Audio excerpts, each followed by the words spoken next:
You are listening to Money Matters Podcast.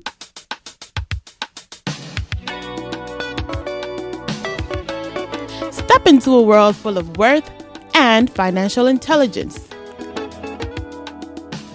Dedicated to bringing awareness, empowering the world to financial freedom and personal development.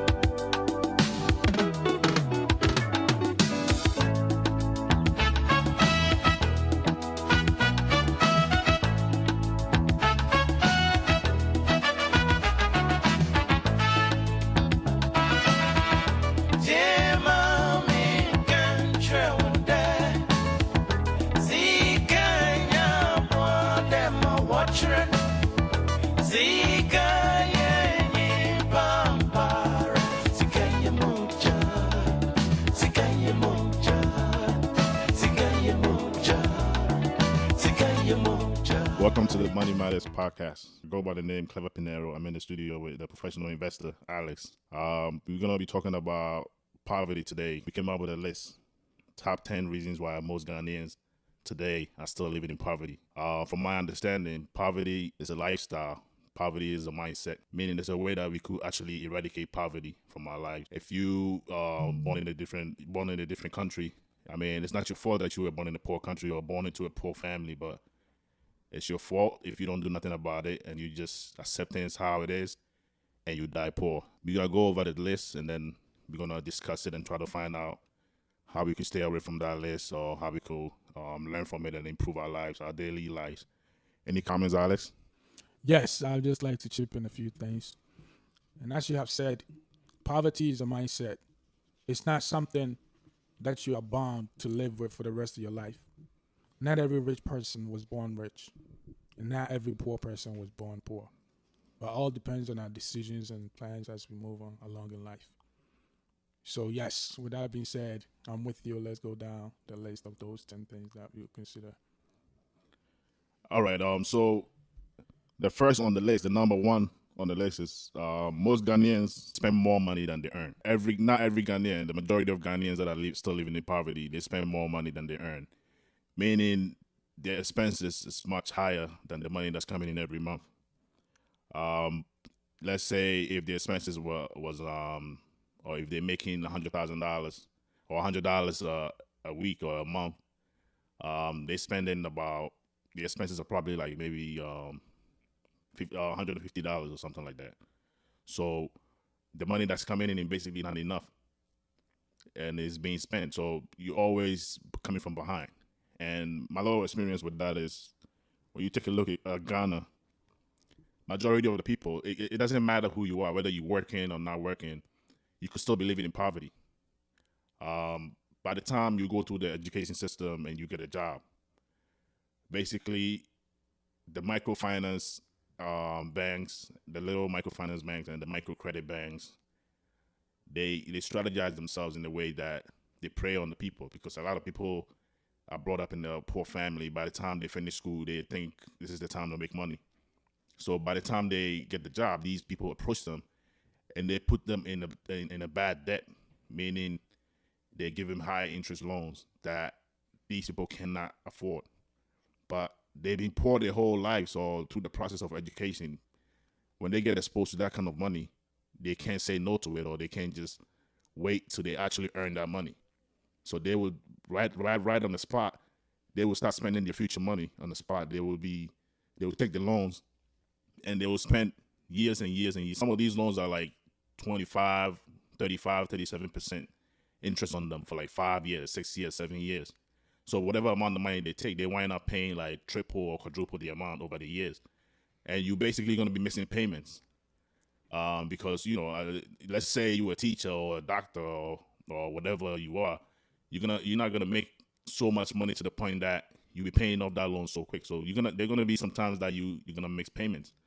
So the money keeps going, because when you miss payment, there's another penalty that they add on the amount that you owe.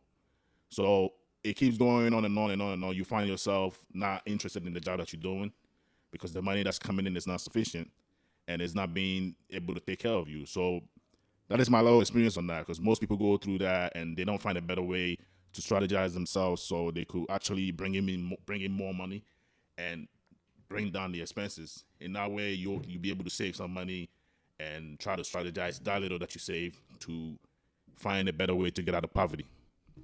Yeah, that is so true because today, let's say for example, you spending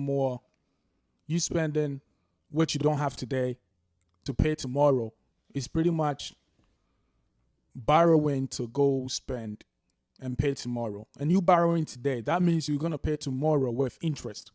And today you had no debt because what you borrow today is going to be a debt against you tomorrow. So whatever you make and whatever your expenses are going to be tomorrow, on top of those expenses, you're going to have to pay what you borrowed yesterday. And what you borrowed yesterday is going to come with interest. So now you have spent money that you've not made yet, and on top of it, you've added interest to it. So basically, if you do not have money to pay for whatever that you want to spend on today, and it's not a necessity, it's not something that you cannot live without, I suggest you let it wait till you make the money for it, because it would be nice having this today, but today you don't have the money. So not having the money means you cannot afford it today. And if you cannot afford it today, you have to wait till you make the money to be able to afford that and pay for it. So does that mean that you're gonna find a way to live beneath your means? Cut your, because people have different lifestyles that they enjoy, and that means you're gonna have to find a way to cut some of those engagements that you have yourself in. Exactly. That's why I made a statement that if it's not a need, it's not something that you have to be able to survive. And there are a lot of things that we could live without, that we kind of bring upon ourselves, which put us in the hole. Because if you're in the hole, even when you're on a level ground, it's harder to climb up on a hill. So imagine coming from a hole to the level ground to also go up on top of that hill. It makes it even harder. Because, a lot of Ghanaians are fascinated about big screen TVs, not knowing that you spend so much money on the TV. You bring the TV home, and you find yourself paying to watch the TV that you bought the TV for like maybe $2,000, a 70-inch TV. Now that TV is not bringing no money to you. It's going to be taking money away from you at that spot. Exactly. And you're going to spend about $70, $100 a month just to watch the TV. Exactly. So you need to figure it out. You need to figure out the needs and the wants. Exactly. What you need and what you want, and find a way to reduce your expenses. In that way, you'll be able to know what you really need, as in stuff that you can't live without. And I'm glad that you brought that point out, but that's down the list. But right now, what I want to say is now we've kind of created a lifestyle, some kind of lifestyles that actually cost us a lot. I'm glad you made that TV acquisition example, because now you go buy the TV. You've not put into consideration how much that is going to cost you in electricity bills. True. How much you're going to pay in DSTV charges and cable charges. So now, yes, the TV cost you $2,000. Let's say you paid, you used a credit card or whatever you use to go buy this TV. Now the TV is in. How much is it costing you to maintain that TV? That costs a lot. That TV alone is just taking so much money away. Exactly. I mean, we're not saying that you're not supposed to be watching TV, but you have to be, can you afford it? Can you afford everything that comes with the TV? All the other expenses that comes with it. It's not just TV. It could be a car. It could be a cell phone. It could be a house. It could be a motorcycle. Anything. Whatever interests you. All right, so now you've acquired that. Maybe you've kind of, for some reason, been able to build yourself a very beautiful, nice credit score that allows these creditors to approach you with things. Now Right. you have that credit score. Does that mean that you can afford extra $50, $100, $200 bill every month? Because if you're going for a TV that you've not paid for at the moment, you're going to be paying in bits and pieces every month. And the longer that debt stay on you, the more you pay in interest. So now you've acquired a TV without paying for it. It looks very good in your room. Everybody's giving you props, good job and all of that. But at the end of the day, is it worth everything you're going to go through to maintain and keep that TV? So the way to go about this is to find a way to basically save most of the money that you earn. Exactly. Have a system, a strategy to save most of the money that you earn, and find a way to cut down costs, as in expenses. It's just pretty much finding a way to say no to stuff you cannot afford today. So basically, every money that comes to you, you have to find a way to break it down to know how much of that money, what percentage of that money you're going to save, what percentage are you going to use for expenses, which boils down to getting on the drawing board and actually planning and writing stuff down. I mean, everybody know how much you make every week, how much you make every month. So you could actually sit down and break it down. You don't have to wait till you get the money before you start spending. And one thing I see that most people do is a lot of people they try to use their mind to break their money down instead of actually getting a book and a paper and a pen, or getting into the drawing board and actually writing stuff down. That way you'll be able to see the real breakdown, not the one that you're using your mind to do. Because yes, there's going to be some oversights and overlooking when once you try to work the math out in your mind. But then again, what I will say to this basically is, if you don't have the money to pay for that today, that means you cannot afford it. True. So we gotta find a way to cut down expenses and try to make more money, have more income coming in. That way we'll be able to spend. You know, I mean, if your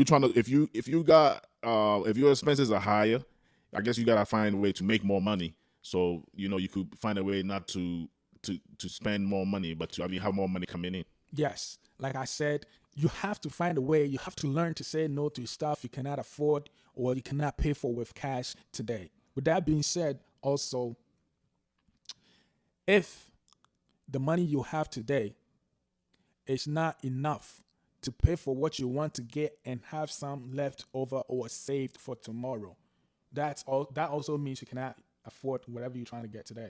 Right. Because the goal is not how much you make, it's how much you're able to put to the side after all expenses have been met.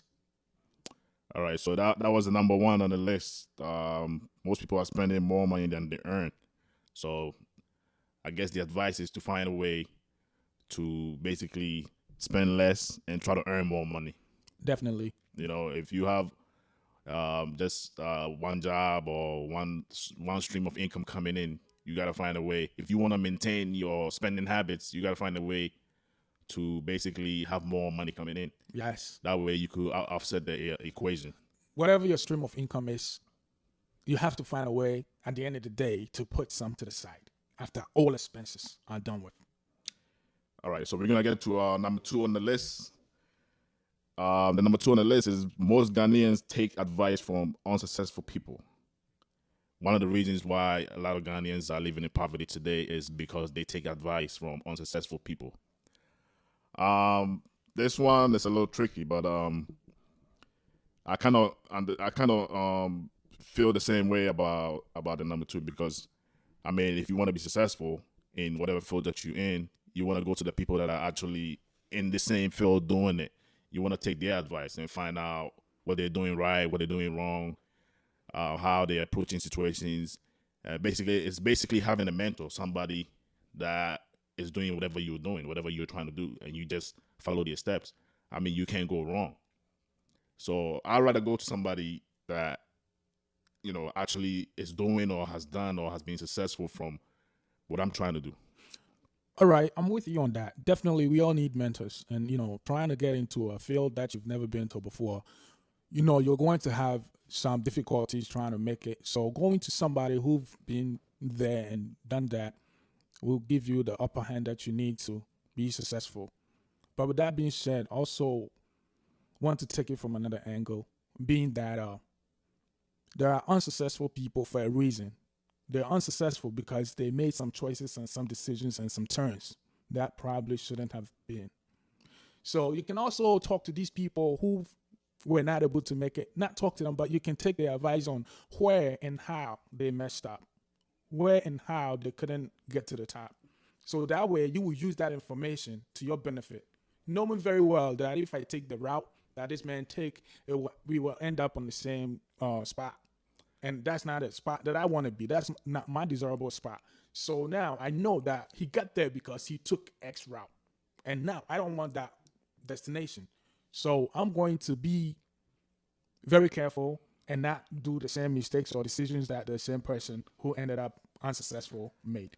I think for me to take an advice from somebody who's not successful, I'm not gonna take an advice from the person if the person, let's say, the person, whatever business the person is doing, if the person sells cars or whatever, and they're not doing it anymore, they quit. All right. If you quit, I'm not gonna take no advice from you on that field. All right. I'd rather go with somebody that's doing it and the person is actually successful in it. Definitely. They never gave up. Definitely. You know, because you unsuccessful, you have all these advice, but you gave up. That's how I see it. If you're still not doing the same business, if you're not in the business and you gave up, I'm not gonna take your advice. I'd rather go to somebody that has the blueprint, that works, that they still doing it or has done it and maybe retired, and the business is passed on to somebody else working on it. Definitely, you have a great point. But still, information is information, and information is only beneficial based on how you use it. So now, this person might be successful. You may talk to that person. He may tell you do this, do that. But still, if you don't utilize that information the way you were told, he's probably not going to yield the same results. So my whole thing is, all right, I've talked to this person. He couldn't get to where I want to be. But definitely there was a point in life, a point in time where that person made a turn that was probably not worth it or shouldn't have been. So, I will definitely, if I have the opportunity to talk to people who've made it where I want to be, we'll definitely talk to them. But also will not discount anybody who could not make it or discount their information. I'll still use that information, but make sure I use it to my benefit. For example, this guy may have worked for probably 30 years and is still poor. And he's a veteran in whatever job that he's doing, but I'm not. I just entered that field. This guy might have been there for years. So me talking to this guy, asking him questions, you spend 30 years of your time doing something that did not yield results or the favorable or the required results. So now, how do I not spend 30 years in the same field and end up in this man's position? What did he do? What did he not do? What should he have done? What decisions and stuff like that? So me getting that information would definitely help me to kind of guide my decisions and plans and how I take some turns and, be able to make it to the... I think it boils down to what stage of life that you're in. Yeah. If you like in your 50s, you don't have time to be listening to people who are not successful in that field to be in 50s or 60s or something like that. You don't have that much time under your belt to be dealing with unsuccessful people. You'd rather go to somebody that has the blueprint that works, that is probably still working, Then I think everybody will be rich because if we all get the blueprints on how to make things work, then I'll definitely go straight to that person and not. It helps you get closer to your goal. I mean, having the blueprint doesn't always guarantee success, but it gets you closer to your goal. I'm not gonna waste time going to people who are unsuccessful. But then again, what works for you might not work for me. So I'm gonna still have to take every information, being from a successful person or unsuccessful person, and then make it work for me. I think it just boils down to having a mentor, having somebody that you could actually talk to, getting advice, information. Definitely. Like you said, getting information from different angles, adding it together, and try to make less mistakes. Make less mistakes than just, if you're just doing it by yourself, regardless of whatever it is, business, whatever field it is, you guarantee to make mistakes. So whatever mistakes that you're gonna make, you want it to be, you don't want to have so much mistake. You want to minimize the number of mistakes that you could potentially make. So talking to other people that has been on the field or are still on the field, or having somebody that you could go to and talk to them about the business, even though it's hard to find those kind of people, it's better to find somebody. For me, I don't really have a specific mentor, but like people that I see them doing exactly what I'm trying to do. I find ways to find their books and stuff like that to read, find their stories to read and find out whatever they're doing, and you read about it. That way, the people could be your mentor, but they could be your mentor in books or online. They don't have to be somebody that if you get a person that you could physically see and talk to, is the best. But if you don't have that access or you don't have that opportunity, it's better. There's other ways too. You could with the help of the internet and the libraries and stuff like that, you'll be able to find other means of getting hold of their information. At the end of the day, it's the information that you need, not so much of your physical presence. So Definitely agree with that, and I'll say that yes, information is information, and trying to make it to the top, you should seek information, and also should be able to gather as much information as possible, because I'm sure that will guide you in your decision making. It will help you eliminate a lot of mistakes. It'll also help you save a lot of time, because time making a mistake is could be expensive. It could take a lot of your money and also your time. So gathering a lot of information is very important and very crucial. So we should have information, being from a successful or unsuccessful person, so it can help or guide our decisions that we make. So number 3 on the list is lack of discipline. They're saying that according to the list, majority of Ghanaians are still living in poverty because they lack discipline. My take on that one is you got to find a way, whatever you're doing, to master the skill. Whatever you're doing, you got to find a way to master your own skill. Sit down and plan, and trying to find a way to take control over your existence or whatever you're doing. If you have no control and you're just living by the time, whatever's going on, you don't have a plan. Basically, you like a chicken with no head. You're just there. You're living by the moments, whatever's going on at that time. That's what you're doing. If you get paid, you just feel like you're spending this money on that. You just go ahead and spend the money on that. You have nothing planned, because you should already have a system of how you're gonna break down the money or the income that's coming to you, and you should stick with it. How hard it is, whatever the challenges are, you find a way to stick with it. You might not be able to stick with it throughout the whole year or whatever time period that you plan, but it's gonna help you get closer to the goal. Definitely, yes. Having sense of discipline always helps. And also, I think one of the words that kind of goes with discipline is control. It's pretty much having that mental strength, that control over your expenses, over your spendings, having that control over when you want to get up to go and do what. Having that control to be able to say no. Having that control to be able to say no. I can't move with this person. I can't be at this place at this time. I have to. Having that control to go down the list that you've made. I've made these couple of things, a list of couple of things that I'm going to be doing tomorrow. But then again, we usually do these things. But when it comes down to it, at that very moment, I decided yesterday or made a plan yesterday that today I'm going to get up and the first thing I'm going to do is to probably read for 20 minutes, better my vocabulary. I mean, go call this person, ask him how he did this or that. Once that time comes for you to call that person, to grab that book, you get this sense of, being tired or having other things that you think are more important, so you should forgo whatever you've decided the day prior to do. So having that discipline to not touch that money, to spend that money that's in your account, because you have $100 in your account. It's your money. No one will point a gun to you or will question you should you spend that money. But do you have that control over yourself to say, no, this money, I don't need to use it. Whatever that I want to get is not something that I have to be able to survive. I could live without this thing. Do you have that discipline, that control over yourself to say, no, I'm not going to do that? I guess it depends on how hungry you are. Like, if you're really hungry and you're trying to achieve, because talk is cheap. You could plan, and you plan with the money, when the money gets in your hand, different other avenues, things. other things come up. So, are you gonna stick with the plan, or you just gonna drift from the plan? It depends on how hungry you are. If you're hungry, you seriously hungry, you wanna achieve whatever goal you set, you're gonna discipline yourself. So, like I said, it depends on how hungry you are.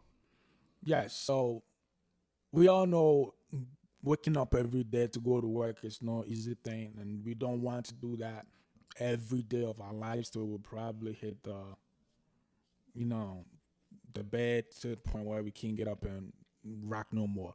So the whole thing is trying to put something away for the future, for tomorrow, when you don't feel like it.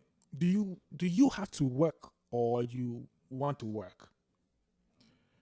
I mean, it depends though. Like, It depends. You want to go to work if you want to.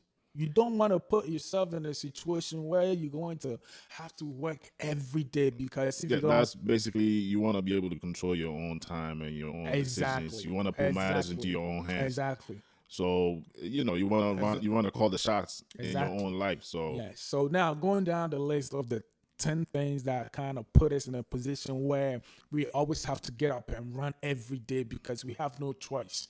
We have that rent, we have that car note, we have that cable bill, we have these mortgage or whatnot. We have to make the money.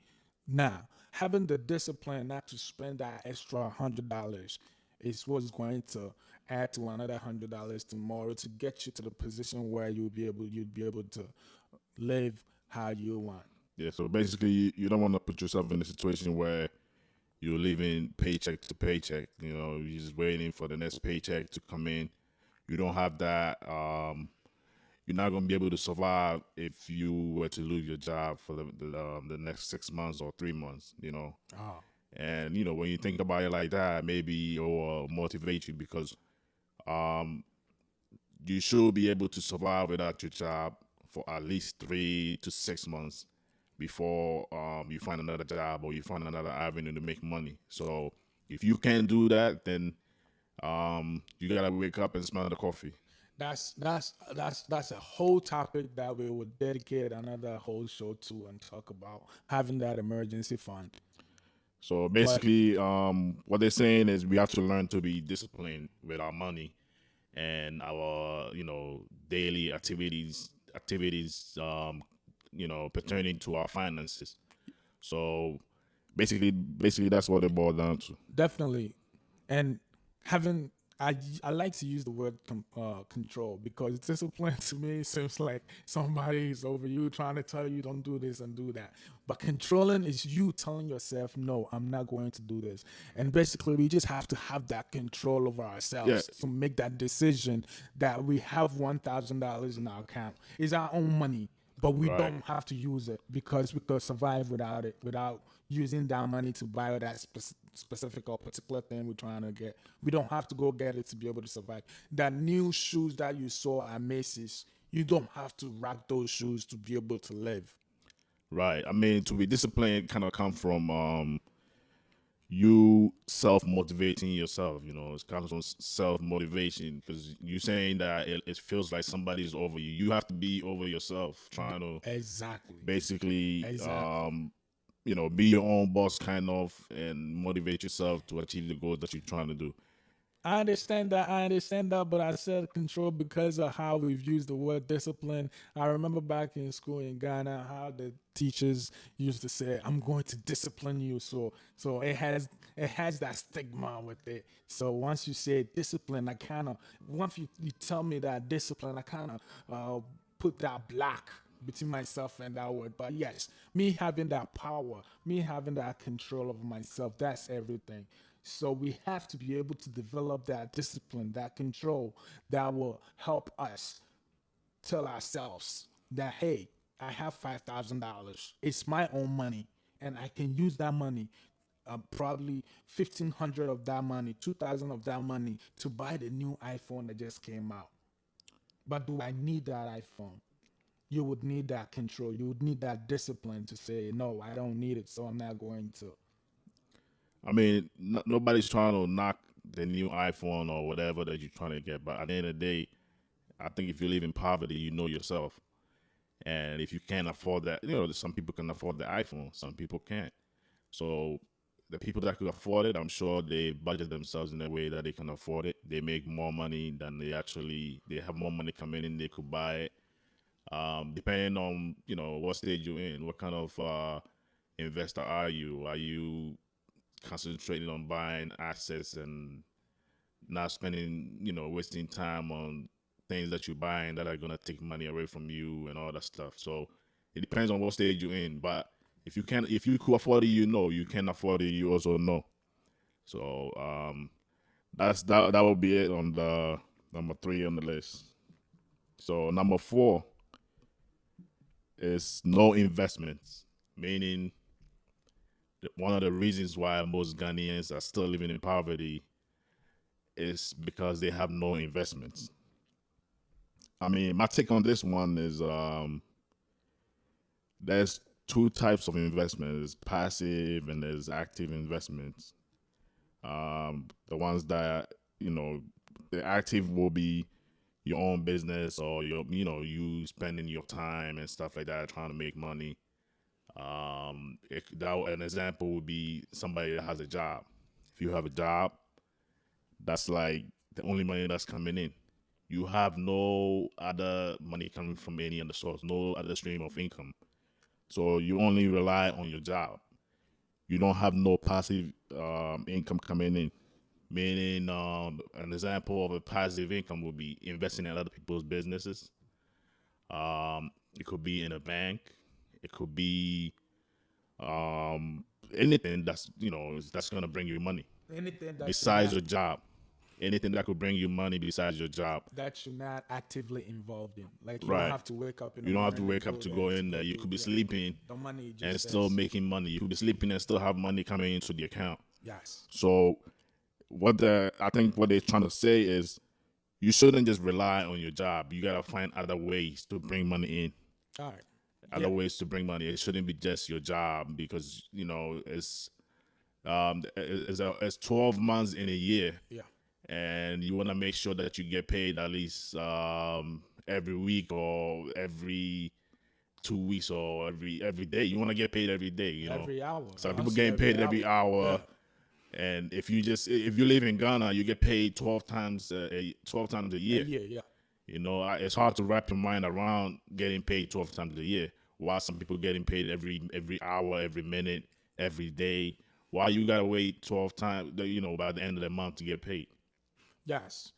That's so true. All right, so now I'd just like to take us back to the point number 3. We've been able to develop that discipline and we had that $1,000 in our bank account and we're able to discipline ourselves not to touch that and spend that. Fine.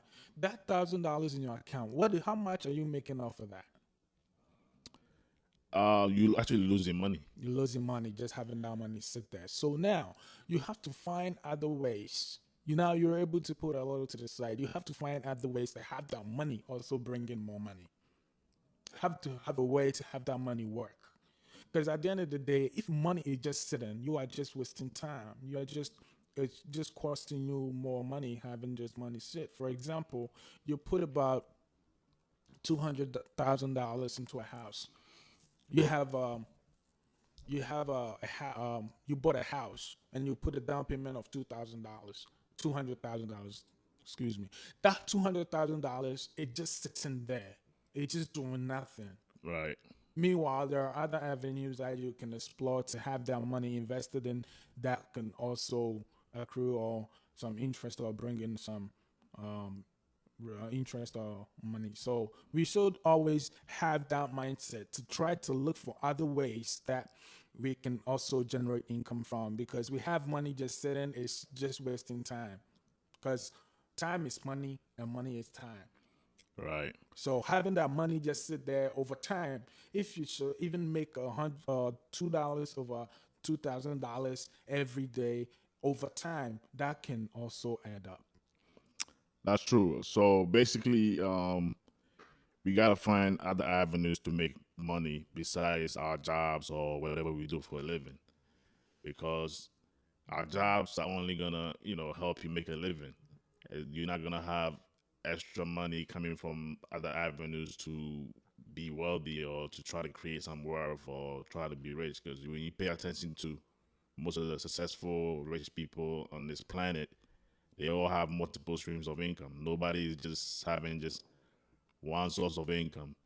So if you want to be basically free financial, if you somebody that's interested in financial freedom, You want to make sure you have multiple streams of money coming in. You can't just rely on your job. And the only way to not just rely on your job is to invest. Put your money into other people's businesses, you know, support other people, and whatever they're doing is going to support you too. So investment is very important. It's the number 4 on the list. Number 5 on the list is no financial goals. Basically, my take on this one will be you can't just be there and not have no plans. You can't just be there and not have no plans, no goals, not set nothing up, and just be, it's like basically you don't have no roadmap. You don't have no set dates, no timelines, not following anything, and you just there. You have to have some kind of financial. If your goal is to be successful financially or to achieve financial freedom, you have to set goals. You have to sit down with a pen and paper or a computer and write down what you're trying to accomplish and stay on that route. You stay on that route no matter what, to the time that, to the deadline. So it's just like anything, financial goals, any other goals that you're trying to accomplish. You have to write it down and just follow it religiously. Yes. Now, let me ask a quick question. Like, let's say you're going to a place that you've never been before. I'm pretty sure we'd all look for ways to navigate our way through to get to that spot where we've that destination that we've never been. Now, I mean, I'm pretty sure most of us have never been rich or been where we're trying to get to. So now, how do you plan to get to that level that you aspire to be? You have to have a concrete, achievable goals. Because I think we used to say this a lot in the military. We used to say, failing to plan planning to fail. Basically. Because if you don't have a plan, what is going to be your roadmap? How are you going to get there? Oh, I'm just going to wake up one day and hope that I'll be rich? No, you have to have a plan. You have to have a goal that will be broken down to the point where every minute, every hour, every day, you would know exactly what you need to do to attain, to get to that level of that financial freedom that you wish to be. So having a plan, an investment plan is very important, because without that, you would not know, you cannot even evaluate your goals and your successes. You should be able to come sit down and sit back and see, hey, where am I? I wanted to go to from point A to Z, where you are right now. From point A to Z. Now, where am I? Did I make it to where I plan to be at this very moment? Because every day, every month, you should get closer to your goals. So today, if you look back, calculate and put everything together. Where are you? Are you attaining the goal? Are you getting closer to it? Are you following the plan? Because if you don't have a plan, like, how do you even know when you are veering off from that goal? Yeah, because when you have a plan, it will help you determine the problems, and then in the way that you're trying to go, you'll be able to see the problems, and because you have a plan, you'll be able to find a way to get solutions or re-strategize yourself. It's like, even in sports, in basketball or soccer or any, baseball or whatever, the coaches, you draw a plan. You go in with a game plan, and when you go, you see how your opponent is reacting to you. You're gonna come back and then re-strategize. Exactly. It's the same way in business or in finances. You have your strategy. Yes. So if things don't go the way you expected them to be, then you gotta re-strategize or find other avenues or different solution. But at least you have a plan. So you are able to evaluate everything. You should be able to measure your successes and failures every time. Where am I? I wanted to be here. Am I getting closer to it? Am I falling behind? Do I need to speed up? Do I need to change things? Do I need to continue with what I'm doing? Is it working? So these are the things, and these are the reasons why once you have a plan, you have a set plan, so you know exactly where you want to be, you know exactly where you want to get to. And with that being said, having that plan looking at a plan, looking at where you are today, will tell you so much. Will tell you so much that will make you adjust or change or drop or add some things to it to make it possible to hit that goal. So first and foremost, I think is having an investment plan, having that plan, knowing exactly where we want to be. Because if you don't have a plan, you're just going to be complacent with just anything. And if you don't have a goal, you don't really know what you're heading because you're just there. You just know, there. I just You landed you here. just So there, so you gotta have a goal, so at least you know where you're going. definitely, definitely. So that was number 5 on the list. Number 6 on that list is most Ghanaians are still living in poverty today because they believe in luck. It's all about luck. I'm not lucky. That's why I'm still like this. Personally, I don't believe in luck. And I think what people call luck is being prepared in case or when you meet the opportunity, when the opportunity provides itself. So if you prepare yourself, if you put yourself in the right place at the right time and the opportunity comes and you are prepared, that's the key word, is to be prepared. Because opportunity, if somebody's selling a house for $2 and you don't have $2, a house that costs maybe $1 million, you're gonna miss it because you don't have the $2. But somebody that has a whole bunch of $2 in their pocket, that has $20, $50, $100, somebody selling a house for $2, they're gonna buy it without even thinking about it. So when you see that person, you're gonna be like, "Oh, this person is lucky. You got the house that costs $1 million for $2." The person was prepared when the opportunity came, and the other person wasn't ready. $2 is he's gonna be at that moment. That is $2 is no money, but he's gonna be running around trying to look for $2, but he's not prepared. So, who's lucky in this situation? Is the person that had the money lucky, or they were just prepared? It's prepared.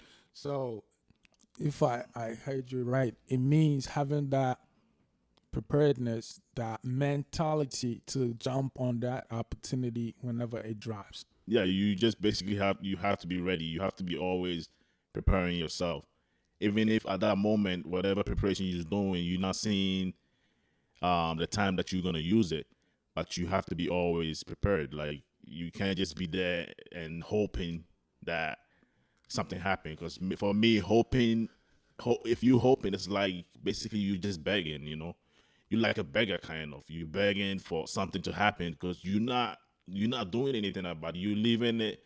You want somebody else to basically control it. You're not trying to have any impact on the outcome of any situation. You're just there hoping or begging for something to happen.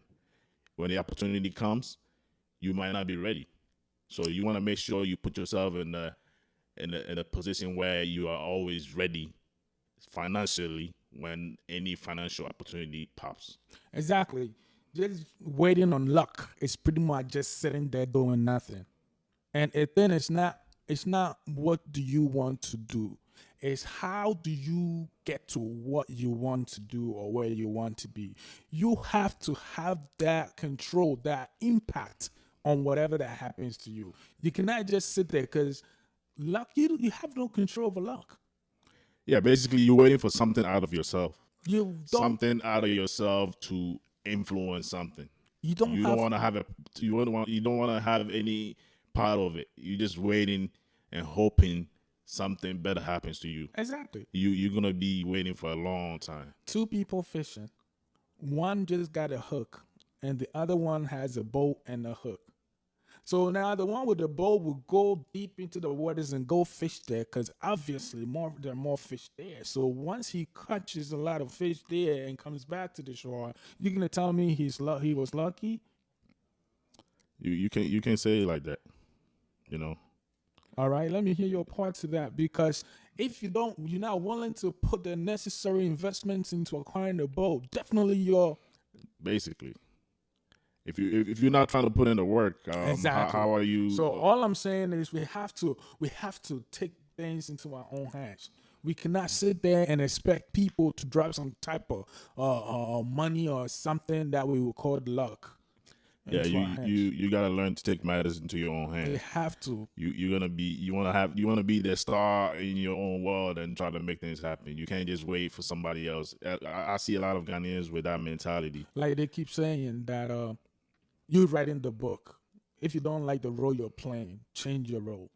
Yeah, basically, if you don't like your situation that you're in, find a way to change it. If you don't like the country that you're born in, if you think the economy is not good, find a way to change it. You have to change things. You have to change it. If you Sitting don't like, back and waiting and hoping, just sitting back hoping and stuff is you're probably gonna hope and hope and hope.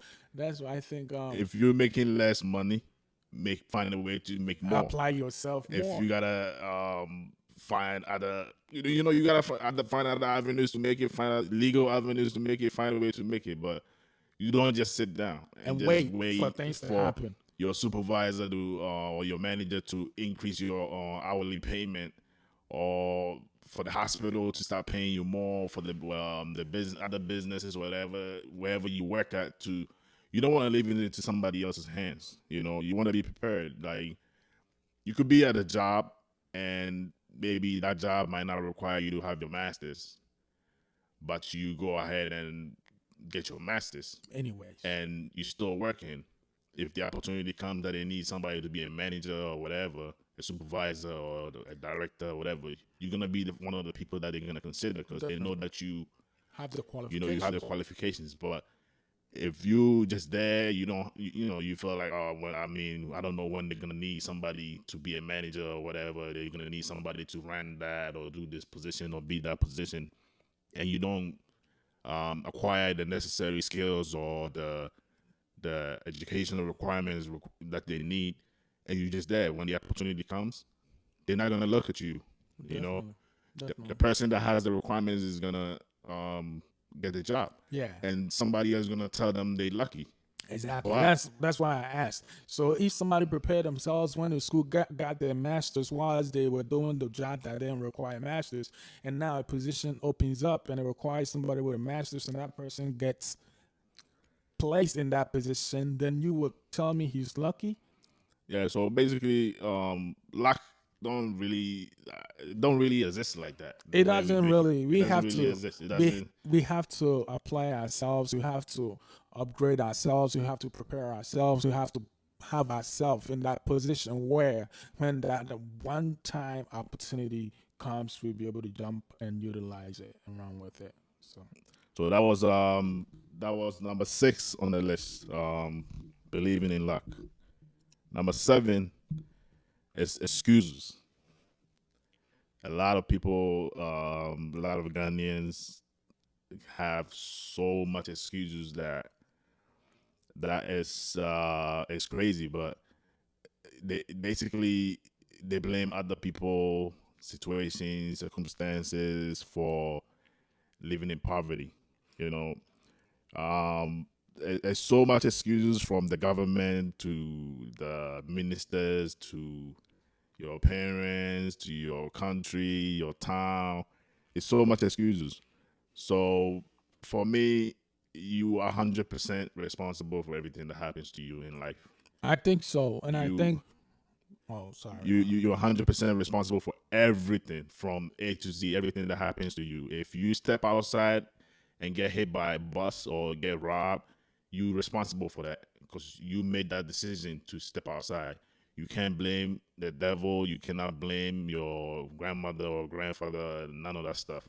You are 100% responsible for that, because the moment you give something else the power, you give power to something else as controlling your situation or the reason why you haven't achieved this or that.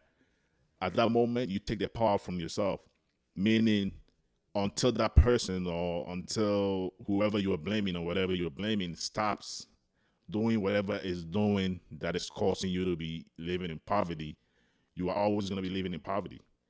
Or whatever situation you're in, you're always going to be in, because you're blaming somebody else. You don't have the power until the person stops whatever they're doing. You're just waiting.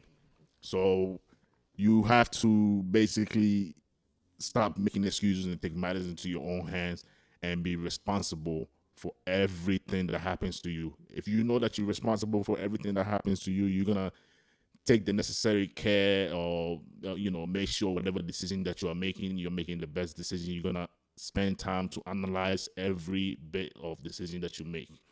That is so true. And until you start taking responsibilities for your actions, you're always going to find excuses for everything and anything.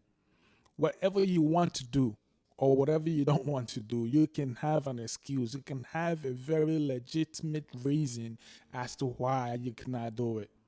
And no one will challenge you on that because that's your reason. That's from your point of view. True. From your perspective. And from no one can argue how you see what you see because you're the only one looking at it from that angle. Right. And the funny thing is, most people that gives a lot of excuses, when you break their situation down, you find out they're the problem. They're the problem. That is the whole thing. Because basically accusing somebody else or something else. To me, from how I see it, the excuse is not the reason. It's them. Because you can find as many excuses as you want if you don't want to do something. There's a picture circulating on WhatsApp with a little boy doing his homework in the middle of the road, like on some path with trees and little weeds around this guy. And this guy, little boy, is seated down with pencil and a book writing. It told me a lot.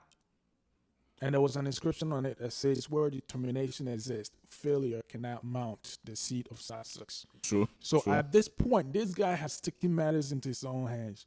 Who knows? At night, I'm not sure. I don't know where this guy is from, but probably there's no light in his village or his town, and could not have enough light to even read or do whatever he was doing. But he said, no, I'm not going to sit here. He had no table. Somebody would say, I have no table to put my book on to write. Somebody would say, I have no chair. This guy, I can count 1,010,000 reasons and excuses as to why he could have just been somewhere else doing something else. I mean, there's multiple excuses that you could give. You could just say you don't have electricity. That's why you didn't do your homework. Exactly. It makes sense to you. Exactly. You could say if you didn't do your homework and you went to school and your teacher asked you, "Where's your homework?" You could even say the dog ate your homework. Exactly. And it's possible maybe the dog ate your homework. Maybe he did not. You just didn't want to do it. So yes, until it rained, or you couldn't find your bag, or it's always there's so many excuses that you could give. Exactly. Being mad at a cop because you ran the red light and he gave you a ticket, to me, I'm always mad at myself for running that red light because I don't want to give the opportunity for other things to happen to me without me being able to control it. It's all about having that power to control things in my life. So me putting myself to give excuses is never a good solution to any problem. True. So basically, you don't want to give you don't want to put yourself in a situation where you're blaming other things and other blaming people other things on other things for you not being successful. But you want to take matters into your own hands. You want to be responsible for everything that happens to you. Take responsibility for every single incident that do occur in my life. That way, you'll be able to find a solution because you are the one that's responsible for it.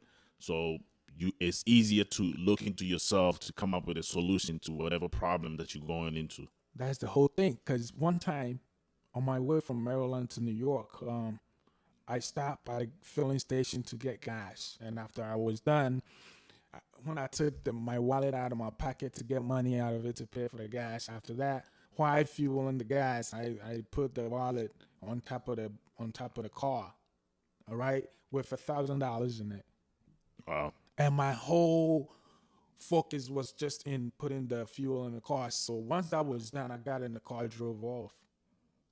So now I said, oh, that was a very dumb thing I did. Why did I have to put that wallet on top of the car? I could have just put that in my pocket. How long would that have taken? It'll take a few seconds. All right, but yeah, I did not blame anybody. I took that responsibility for it. And I said, so how do I make sure this does not happen ever again?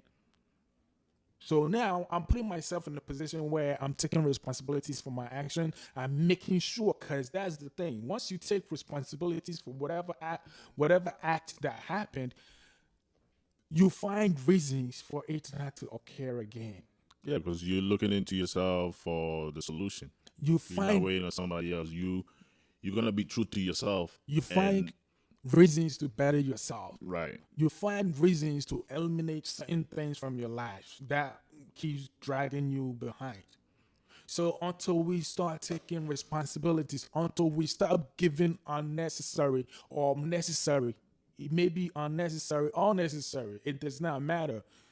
Excuse should never be a reason for not making anything. Like you mentioned about the witchcraft, the politicians, the The pastors, economy, the economy, and all of that the stuff. currency, The the currency economy, and all of that the stuff. president, the ministers, the assemblyman, your mother, There, your father, with your all these, job, with all these, your church. with all these, with all these excuses, there are still poor people breaking new grounds every day. Oh yeah, hell yeah. So how are they making it, and you sitting down, not blaming God for placing you or having you being birthed in Ghana or something like that. Yeah, like I said, if you don't like where you're from, you change it. If the country you're living in is poor, you think the country you live in, I think you could be rich wherever you are. You could be financially free wherever you are. Hey, It doesn't necessarily. that's not. Some countries have better.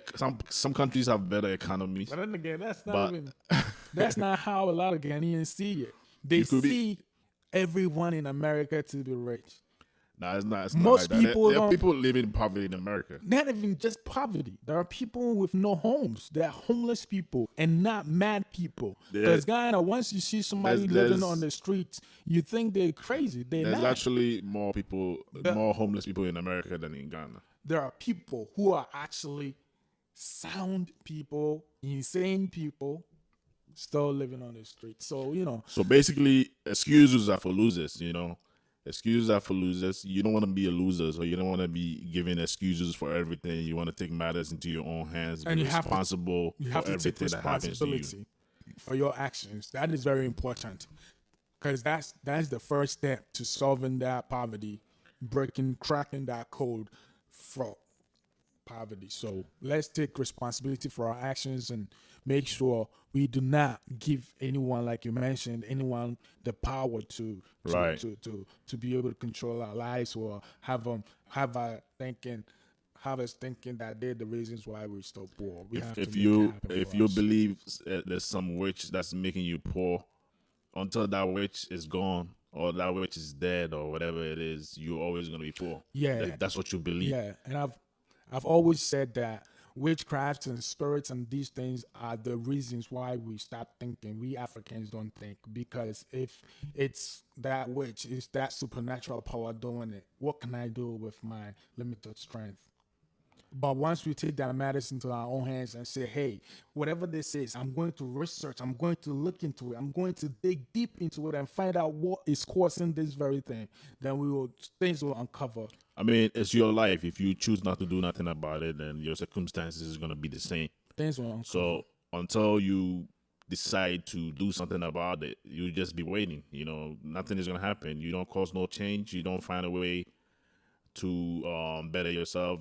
Things are gonna be the same. It's like basically doing the same thing over and over. You're gonna have the same results because you're doing the same thing. Unless you do something different, unless you try something different, then your results will look different. Yeah. So that was number 7.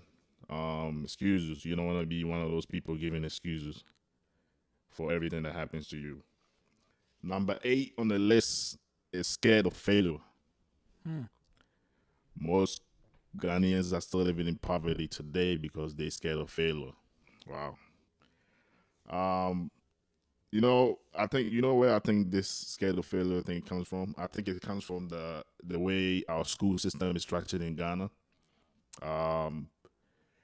If you failed, it looks like basically it looks they don't let you understand that when you fail, you have the opportunity to do it again. If you basically when you fail, it looks like that's the end. There's no way of coming back from it. But if you fail, that just means you have a chance to do it again. Definitely. And if you already failed and you doing it again, you're gonna be better off than somebody else that just did it one time, because you're doing it again. You having a chance to correct whatever you did wrong, re-strategize, and become a better person, or a better become better at whatever you're doing. So you can't really be scared. You have to, you have to embrace it, kind of. Not that you want to fail, but when it happens, you have to you have to sit down, break it down, and learn from it, and do it again and again and again and again until you become successful. You can't just be scared of what other people are going to say. That, oh, you failed from doing this, you failed from doing that. If that's what you're paying attention to, then nothing is going to work for you. You're always going to be scared to do anything, because you never know what the outcome is going to be until you actually give it a shot. If you don't try, then you don't know what's going to happen. So failure really is something that you want to stay away from. You want to make sure that you try, at least give it a shot, because the biggest failure will be not trying at all. Definitely. If you don't try, then you don't know what the outcome is going to be. So you can't be scared. You can't be scared of being, failing. Yeah, I'm gonna paraphrase one of the American presidents. I can't think of his name right now. I think he said that failing is the only opportunity to begin again the right way. When you fail, you begin again in the right way, because you fail, and you fail because of that or this. So now you know why you fail. So now you about to embark on that same journey again, knowing very well what caused your failure the first time. What are you going to do this time? Are you going to be doing the same things that brought you down the first time? Definitely no. So failing is the only opportunity that will give you the chance to go into that same thing and also do it better than before. So failing should not be something that should be looked at as the end. It's always the journey. It's never the destination. So failing should give you more experience, more routes. It basically means you starting over again. Exactly, more wisdom. And I like it when you mentioned about how the school system is set up in Ghana, about failure and stuff. Everybody who fails in a class or in an exam or whatnot is made to understand that they're dumb, they're not smart. Right. But definitely, we all learn in different ways. We all have our different ways of learning. Some people are quick learners and some are slow learners. So the fact that somebody could not grab that message, the fact that you can do it the first time, doesn't mean. So it makes you. It gives you that psychological thing where you see yourself as not smart, and then you kind of self prophesize that, oh, I'm never gonna be able to make it. But actually, you should never be afraid to be told no, because being told no does not mean that's it. It's not the end. It's only hold on or wait or something like that, because you have that courage, you have that strength, you have that mental strength to go into that thing that you fail at. There are a lot of people who have the same idea or same strategies, but cannot even go into that specific thing. So you having that courage to go into it alone, so you should also at that point see yourself as even being better than a lot of people, because most people won't even dare try, but you gave it that try. So we should never be afraid to try new things, because if you keep doing the same thing, you can be assured of expecting the same results every time. That's true. Another thing is, you want to be able to get out of your comfort zone. You just can't be scared because you just staying in your comfort zone. Whenever you just staying in your comfort zone, you don't grow. Things are gonna be the way they are. Exactly. So you have to be able to step out of your comfort zone, and that's the only way that you can grow. Yeah. So if you just if you don't want to step out of your comfort zone and you just want to be worried, then you're not gonna grow. Things are gonna be the same for you.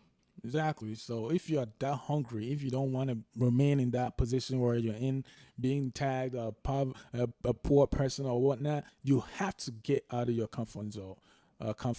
You have to try new things. You should never be afraid of being told no, because like he said earlier, if you're told no today, it means that you have tried. And if you take it upon yourself that, hey, I'm not going to try because I'll be told no, there's still a chance of being told yes. So if you say you're not going to try because they will tell you no, that's 100% no. Right. But if you try, there is still a possibility of a percent or whatever chance of being told yes. So Yeah, because you don't know what's gonna happen. Exactly, It could be so- positive, it could be negative. You don't know until you try. until you try, So if you don't give it a shot and you're just scared, you just wanna do the same thing, nothing is gonna change. Everything is gonna be the same every year. Things are gonna be the same unless you do something different. You That- take the risk and not be fearful and try to take things matters into your own hands, kind of. there are multiple choice questions that you don't know what the answer is. If you leave it blank, that You can't leave it blank. You can't leave it blank. You gotta pick one. That one. Yeah. So basically, it's like a process of elimination when you have those multiple choice. yeah. If you get the first one, if you got four multiple choices, and you get the first one wrong, then you got 3 left. Yep. So if you get the next one wrong, you Got got 2. 2 left, 50-50. If you get first 3 wrong, at least you know the next one is the right answer. So So if you leave that multiple choice question blank, that's a 0. But Yeah. if you put 1, you still have 25% chance of getting that 1 point. So we should never be as afraid of being told no to the point where we would not even give it a chance. We should always muster that courage to go ahead and try whatever that we are thinking. So that was number 8 on the list, scared of failure. You don't want to be a victim of being scared of failure. Number 9 on the list is most Ghanaians are still poor today, or are still living in poverty today, because they focus on savings and not earnings. The way that I understand this one is, at the end of the day, when we were young, we were told to save money all the time, like save money, save money, save money. But right now, the smartest thing to do is not always saving money, but you want to save money for the short term to invest. And when you invest, that's when you have you create other channels to earn money. So you don't want to you don't want to just focus on just saving alone, because when you're just saving money, which will be not under the pillow but probably be in the bank, the money that you're saving at some point is going to depreciate. So you're saving money and the money keep losing value. It's going to take you a long time to gather the amount of money that you're trying to save, to do what you want to do with it, depending on how much, whatever how much you're trying to save, and how long it's going to take you, because we're dealing with time. The time we never get back. So basically, how do you find a way to maximize the amount of money that you can make within within that same time frame? If you're just going to save and just keep saving money, it's going to take a long time for you to save money. So investment is something you want to get involved so you can earn more money and not just focus on saving money. You save money. The only reason you save money is to invest in short term. You save money in short term to invest, and you invest in short terms and long terms. So the focus shouldn't just be saving money. You should find a way to earn more money Yes. from other avenues. Yes, it's pretty much savings against earnings. At the end of the day, our mentality of saving is just placing money in that account and have it just sit without having that money work to make money on its own. So once you have that money sitting somewhere, we think we've saved. But at the end of the day, that money that is just sitting somewhere should also be working. Money should work. Money should pay itself. So if you put money to the side, it shouldn't just be put somewhere and just probably dig a hole and have it in there because you are saving and it's just savings. Whatever you're able to put to the side, whatever amount of money that you're able to put to the side, you should find a way. There are so many ways in investment. So many ways to If you invest your money.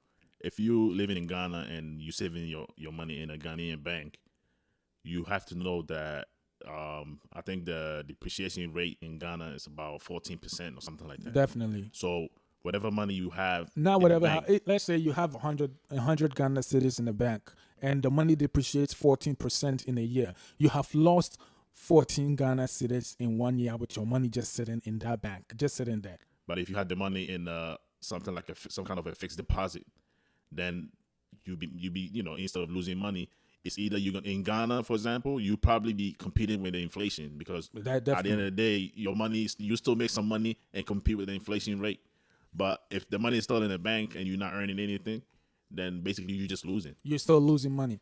Yes. So you want to invest in something that's going to earn you more money. You want to have your money work for you. Yeah, that's the mentality. That's what we were taught growing up because we just have to have a bank account and you just have to drop money in that account. Just have the money there. Just because the money is there, we think we've invested, but no, That's not no investment. That's not investment at all. That's just money just sitting down and you losing more money. Investment is pretty much something bringing more in at the end of the day. Every minute, every hour, it should be able to give you or bring in more money. So you can't just have money sit in a bank. It's just pretty much like having it under your bed.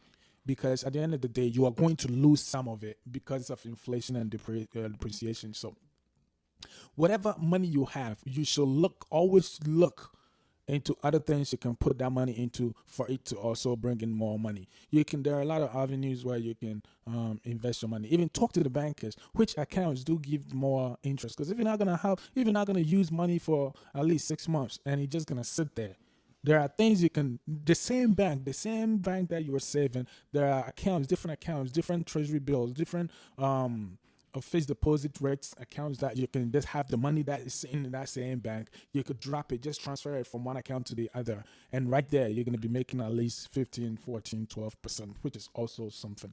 So there are so many ways in passive savings and passive investment. So we should always look into different things where we can put our money for it to also make more money. Even if it's not in a bank, there are other businesses that you see around. You see businesses around, small businesses that are doing well. You could approach them and, try to invest in them. Like, you have contracts. You see somebody doing something that you're interested in and you think they're making some money. You want to make some money with them. I'm pretty sure if you sit down with them and you decide to invest your money or buy a certain percentage of the business, they'll probably agree with you. Definitely. And find other means. There are so many ways that you could just because letting the money just sit in a bank, the bank, they're not paying you any that much interest for you to be, putting your money in there. You might as well just keep it by yourself then, because the money sitting in the bank, it's not doing nothing for you. Yeah, you're only saving it, and you keep putting money in the bank, you're losing money. Exactly. And that $100,000 sitting in that Chase account right now, Chase is using it to make more, like I'm not even sure of how much, but they're making a lot of money off your money, and you are not getting anything out. So ask questions, talk to people, look around. They're giving it as tax-free money for other people to invest. So yes. All right. So you don't want your money to be given out for other people to invest. You want to invest your money. If you're a Ghanaian in America and you don't even want to get into real estate, there are so many avenues, so many ways that you can invest passively into real estate. There are syndicate loans. There are passive investors in all these avenues, these areas where you just have your money there, and it could be probably making about 20 to 30% every year, every month. So, we have to talk and we have to ask questions and we have to look around. We just don't be comfortable with that 100,000. Of course, you have 100,000, you've done well, but that 100,000 could make you even more thousands of dollars. If you have 100,000 in America, you have the potential to make millions of dollars. So, if you focus, if you focus on investments, and you pay attention to avenues or ways you can invest, you're gonna see a lot of doors opening for you. You're gonna see doors opening for you, opportunities of where you can invest the money if you set your focus on that. Once you focus on the investment, you're going to see multiple investing opportunities.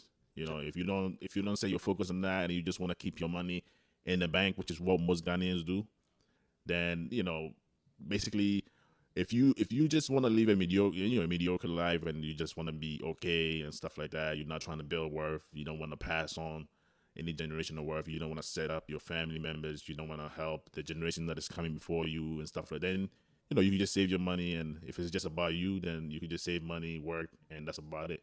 But if you care about the people that are going to come after you, you want to set them up, you want to help other people, you want to put yourself in a position where you don't have to worry about money, you want to be comfortable living, enjoy life, then you have to invest, because working alone is only going to make you a living. And other opportunities, other investment is going to help you out. So that was number 9. Number 10, actually, number 10 is kind of my favorite. Um, Number 10 is lack of basic math skills. Most Ghanaians are still living in poverty because they lack basic math skills. Meaning, I wouldn't say lack basic math skills. It's more like not putting the basic math skills into use. You know, whatever basic math skills, the addition, the subtraction, the multiplication, and the division, and all that stuff. We're not putting it in use. So it's making us live in poverty. Um, the way I could basically, I call this reverse engineering, kind of, because whatever goal that you set, it doesn't matter how big the goal is.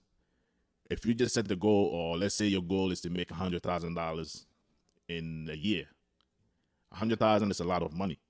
There's a lot of people that never seen 100,000 before. So it's gonna be hard to wrap your mind around it. How you gonna save that money within a year? It's gonna be very tough. But if you decide to break it down you could break it down into within 12 months, how much you could make within a month, how much you need to save within a month to achieve $100,000, or how much you need to save within a week or a day or even an hour.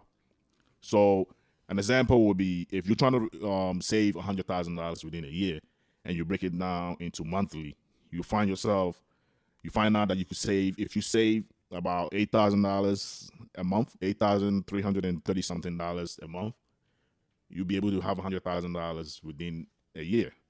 If 8,000 sounds so big to you, you could still break it down more into weekly. You're gonna find yourself that if you save about $2,000 and change every week, you'll be able to have $100,000 by the end of the year.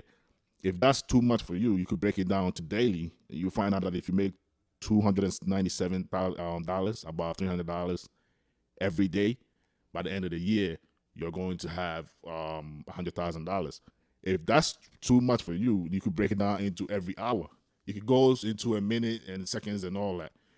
If you do it per minute, per hour, it's $12 every hour per day to make 100,000. So basically, what I'm trying to say is 24 hours. What I'm trying to say is, you break every basically situation, every goal down into its smallest form. That way, it's easier to wrap your mind around it. It's easier to strategize to accomplish whatever goal that you have. If you don't do it like that and you look at it from the bigger standpoint, it's going to be very tough for you to achieve that goal. So the math skills, the addition, the subtraction, the division, the multiplication that we learn, we want to be able to put that into use when we're trying to achieve our goals. You want to break it down into its simplest form and build it up. That's that's my way of saying it. That's why I call it reverse engineering. You basically break it down and then you build it up. Yeah, so what I would say is pretty much not being able to analyze numbers. Because being able to analyze numbers will actually put you down to exactly what you need to be doing every hour, every day, every week, every month to be able to achieve that goal. Because when we say, hey, I would like to save $100,000 by the end of this year, it looks so big. I'd like to save $10,000 by the end of this year. It looks so huge. But now, what is 10,000 divided by 12, which is every month? How much are you going to be able to, or you would need to put to the side every month to be able to achieve that goal? How much would you need to put down every week to be able to achieve that goal? So once we make these big plans, we have to be able to break them down, bring them down, analyze them, bring them down to the simplest, lowest form. So that way you know exactly what you need to be doing. And that also helps you. It helps you measure your success or your failure. Like, I'm supposed to be saving 100,000 by the end of this year. So that means I should save about 8,000 plus. Now we are in the second month of the year. How much have I saved? Where am I? What do I need to do? Do I need to work hard? Do I need to work harder? Do I need to step back because I've overachieved what I planned for?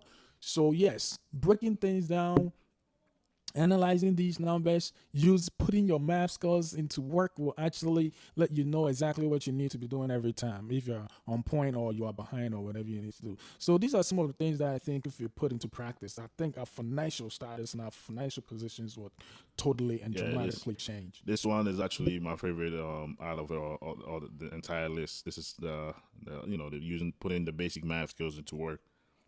That's my favorite because that gives you a clear. Basically, you're able to see how long it's going to take you to achieve whatever goal. How long you'll be able to re-strategize. It's easier to re-strategize yourself. I don't mean to cut you off.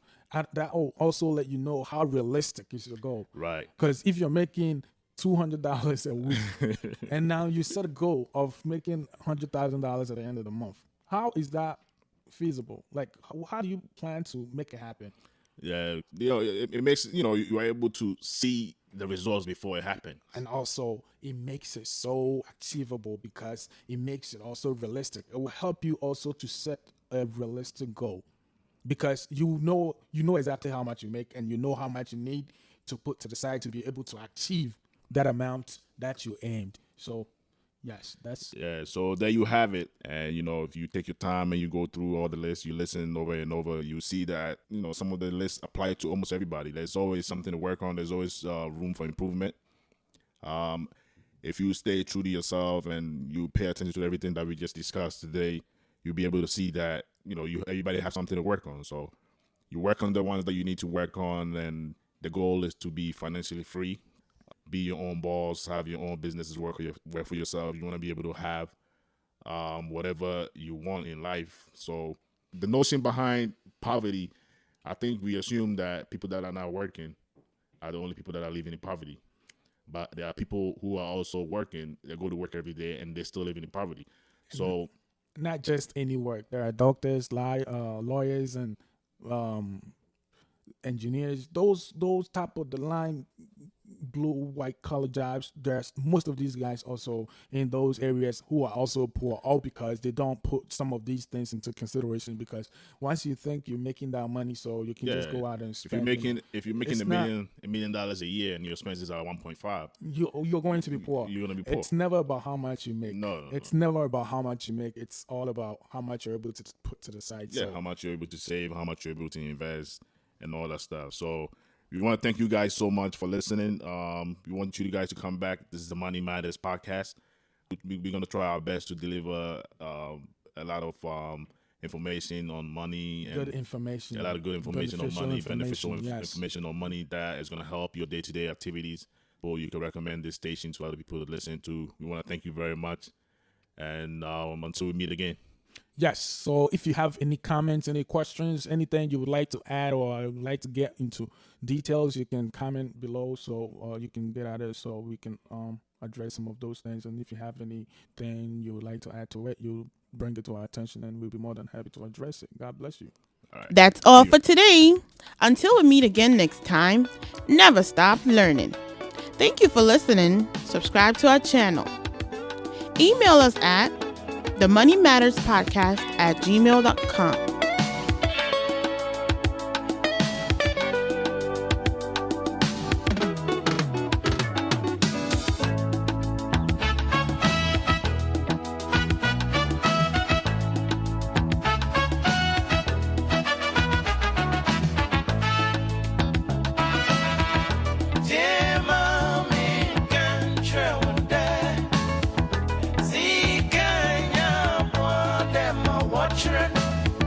See,